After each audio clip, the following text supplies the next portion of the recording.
You're watching Reality Check. As we emerge from the debris of 2020 and look ahead to 2021, there are immense challenges for economies around the world and especially for India. But going by the projections of the International Monetary Fund in its new World Economic Outlook report, India looks to be the leader of the pack, registering, according to the I.M.F, the highest growth in the coming year. Joining me to decode that fascinating claim is Gita Gopinath, Chief Economist of the I.M.F. Thank you so much, Gita Gopinath, for joining me. Let me just start with that India number, if I might, because that's the one that, as you can imagine, has created big headlines. You are saying that India's GDP is going to grow by 11.5% in 2021, which is the highest of any country, higher than China, which is 8%. And this is despite the fact that you projected minus 8% for India in 2020. Explain that. Explain how, in your analysis, India is miraculously doing so well. Say hi, it's a pleasure to join your show. I think for all countries, Srinivas, the important thing is to combine the numbers for 2020 and 2021.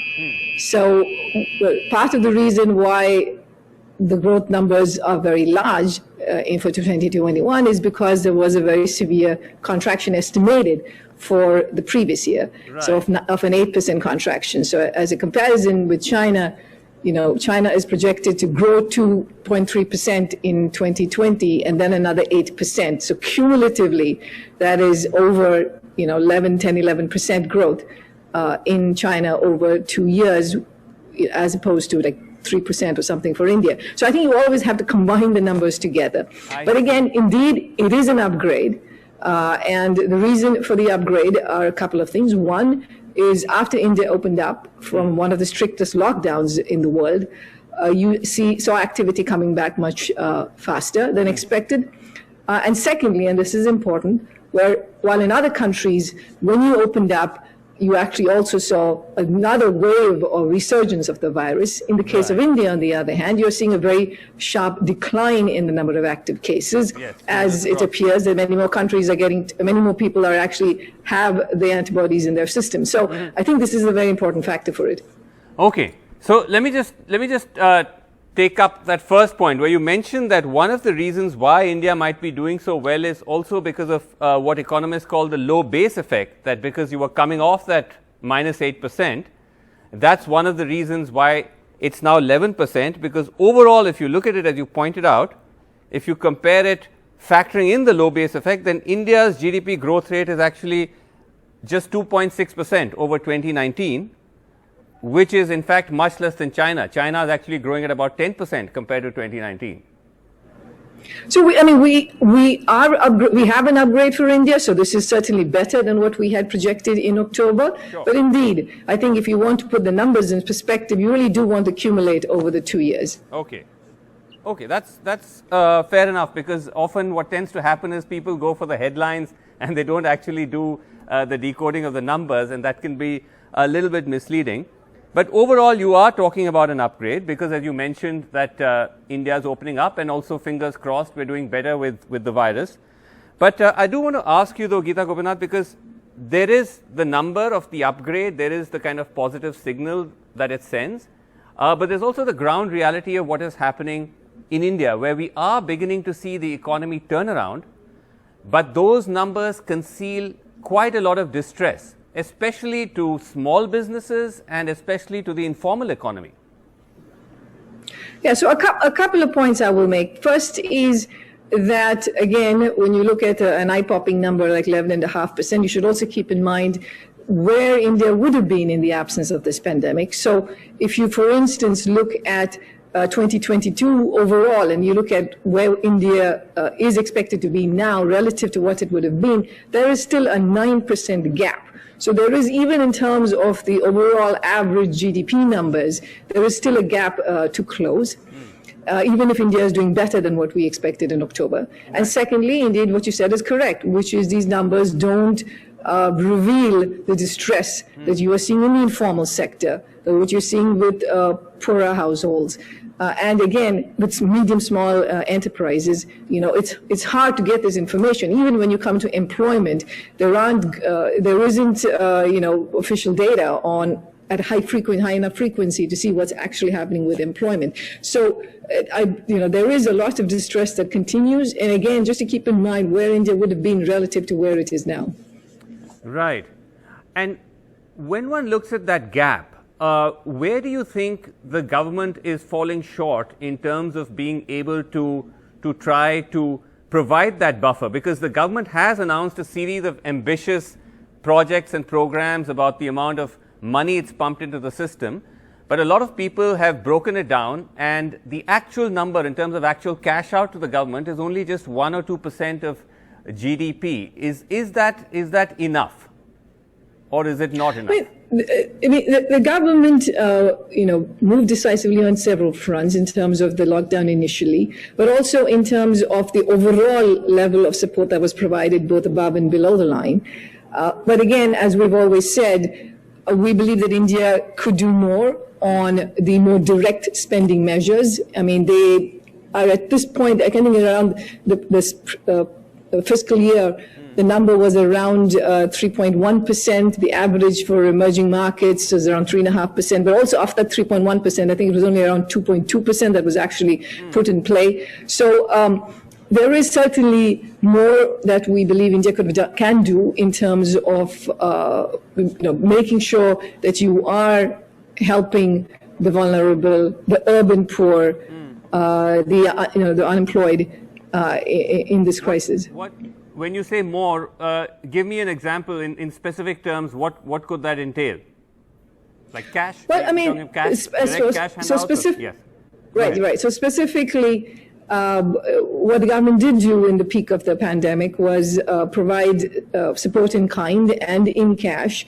And then they also did expand Manrega, which was all very useful. But all of that expired, I believe, in November of 2020. Right. So I think that would be there is a very strong case to extend that for 2021, given that many people are still struggling with this crisis. On both this front, they can keep the expanded Manrega for another year.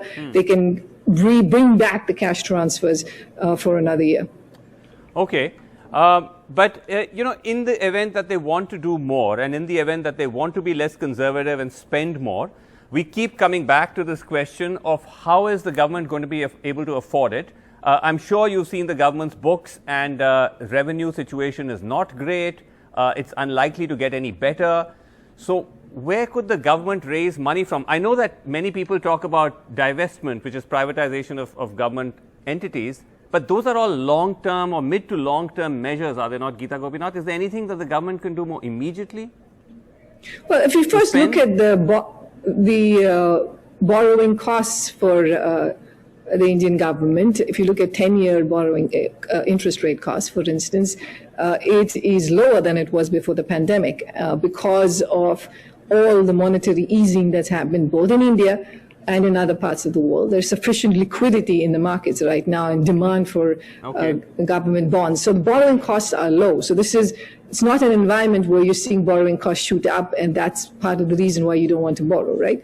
The second thing is, of course, you always give greater confidence to markets when you have a medium-term fiscal framework in place. And like you said, measures like divestments, which have been on the table for a while now, but is just not happening. I think a credible plan on that front, including in terms of raising GST collections, because there is certainly an implementation gap over there. Right. Both of those can give confidence, and also we have to keep in mind that some kinds of expenditure that you do now actually is good from a fiscal perspective, because you would otherwise end up with an economy that's much weaker, that is well below its potential for longer, which then just has a much more negative effect on your fiscal headline. Right.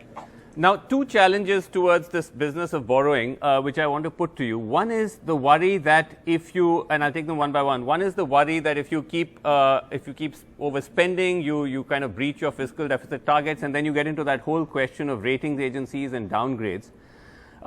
Should India be worrying about that at this point or not? We think India has the space to do some more. And so, again, as long as you couple it with very credible announcements on how you will rein in the deficit once we are past the pandemic, I think it will give confidence to markets that firstly, you are doing what's needed to address the risks that are still around, while providing a framework to exit these exceptional measures. So we believe that India does have some space. Indeed, there is indeed a bigger constraint on a country like India than, say, for instance, the US, but we still believe that they have some more space to do. The other concern is, and this is something that came up when I was interviewing Raghuram Rajan earlier this week, as I'm sure you know, former governor RBI, who's currently at Chicago University. He said one of the problems is that people don't, and I guess he meant around the world, don't believe India's numbers. That this is literally what he said, that we fudged them for so long that there's a credibility deficit. Your thoughts? I think for any emerging market, it is a challenge, not just emerging, I would say developing countries as a whole. There is always a challenge of estimating GDP. That applies again to many, many countries. And everybody has the challenges they have to deal with. But I'm not going to put that as a major concern at this point. I think there is, important policies and reforms that need to be taken. I would focus on that.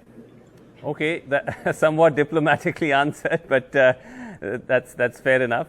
But do you see, though, the government kind of taking the steps that are required to attract that kind of confidence and investment? Because we have seen the attempts at the farm, the changes in the farm laws, the reforms as the government would like to see it. We've also seen the backlash to that. You're amongst those, I believe, who said that you think that these farm laws can help with farmers' incomes. Many of those protesting, though, have a different view. I mean, again, when we talk about the farm laws, first I would just step back and say in the matter of agriculture, there are reforms that are needed on multiple fronts, right? I mean, on infrastructure, in terms of the subsidies, in terms of making sure that sustainable crops are grown. So there is a lot that certainly needs to be done. These laws address one part of it, it's an important part, which is on the marketing side. And by giving farmers access to a larger market, more competitiveness in the market, there is the potential for farmers' incomes to go up. But again, one has to always be very careful when you put in place a reform. There could be unintended consequences. Yes. There are transitional costs. You have to make sure that a social safety net is provided to the vulnerable farmers who could be affected by a reform of this kind. So a lot depends on the implementation too. Okay, let me just take you up a little bit on that, on the idea that if implemented with all these caveats, you're saying it could help farmers' incomes. The argument is that this does not substantially change the status quo for most farmers because they're already outside of the government-controlled mandi system. All that these laws do is allow those who are part of the mandi system now to be able to sell to outsiders who are not paying tax. You can still buy from farmers outside mandis. It's just that you have to pay a tax, a mandi cess to the mandi, to the the APMC or the state government. Now you don't have to do that. Is that really such a big reform at the cost of creating other disruptions? No, I think this is by taking away that tax, you're giving farmers a wider access to markets, and like you said, you're right that there are many states also in which you already have some of these systems in place. I mean, states have made changes in their marketing policies already. And this is more of what's come from the central level. Right. So again, do I expect that this reform will bring a big bang for the buck in the very near term? I think this is more of a progress. Like these are steps being taken, and again, it has to be coupled also with additional reforms on the agricultural side. But again, over time, again, we believe this has the potential to do some good. But again, a lot depends on how the implementation works and making sure that some of these unintended consequences, which some farmers are worried about, doesn't happen.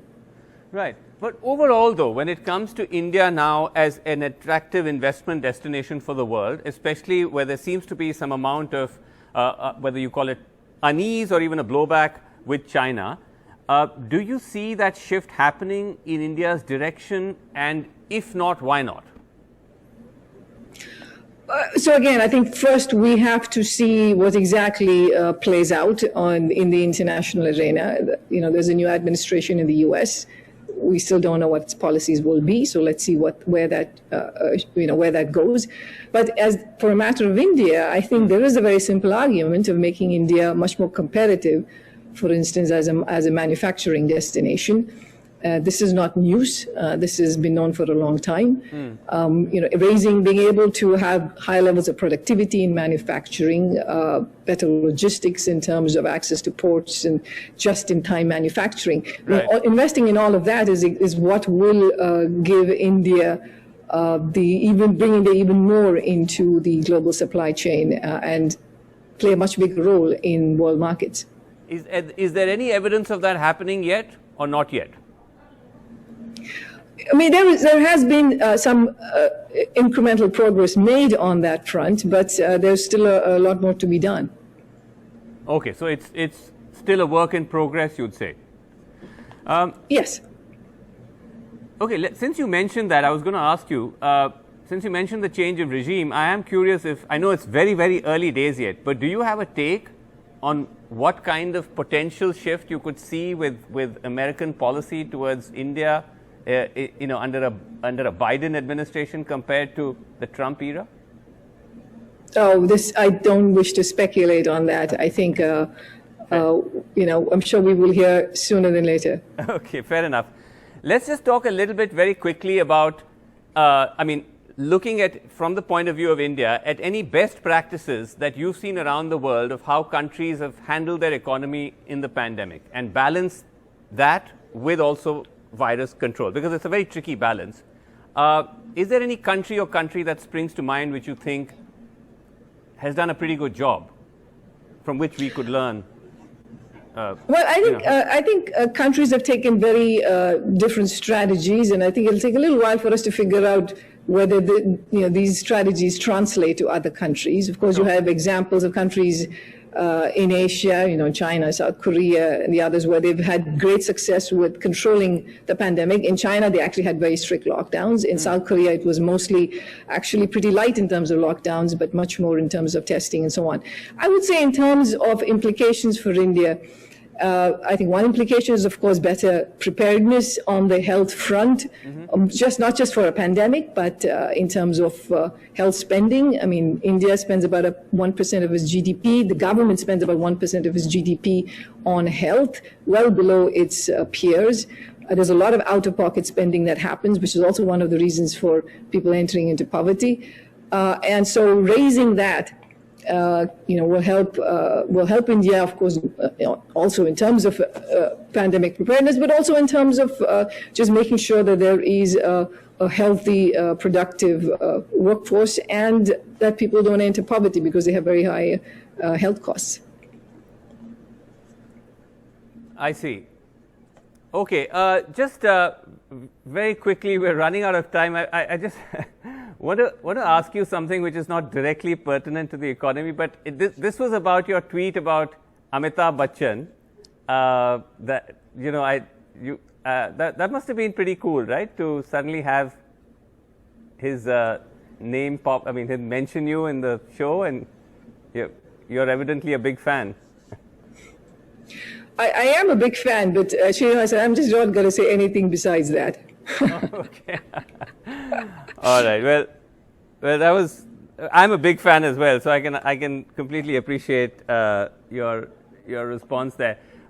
So sorry. So very quickly, before we let you go, so you're saying India still has a ways to go in terms of being able to get some of these measures in place. And you said certainly spending on health is one of them. So is that something that one could expect or one could hope from the budget, which is coming up? Well, I would put, so in terms, I think the budget has to be one that handles the crisis now and at the same time puts India on a strong path for rebounding back in terms of returning to the pre-pandemic projected path. I think that would require one, as we talked about on the health front, but also on education, actually. I mean, you have a huge hit to education in India. Millions and millions of children are, deeply affected by distance learning. It doesn't really work that well for many people. That has to be remedied. India should be doing more in terms of infrastructure spending. The government has expressed, the views that they would, but to do that in a credible way would also be very important. And third, I would say that, the financial sector was vulnerable before this crisis. You're going to see NPLs go up to prepare for dealing with that. Okay. Very last question to you. If you were to identify one big positive that you've seen in the life of this government in the past 5 years and one big disappointment, what would those be? I'm sorry, did you ask me what did I think was could you repeat that question again? Yes, one positive that you've seen coming out of India in the recent past and one big disappointment. Oh, I think there's more than one positive. There are many positive things that have happened. The JAM program. I think that the pieces of that were all very good. Right. Yes. There are lots of reforms that have also been put in place. Again, I mean, these are difficult times in terms of the crisis for many countries in the world, and governments are being challenged. So, let's just wait and see what comes out in the next budget. Is there one big disappointment? I'd rather not talk about disappointments at this time. Okay, fair enough. Well, it's always a pleasure talking to you, Gita Gopinath. Thanks very much indeed for coming on NDTV. Thanks very much. Thanks very much. Thank you.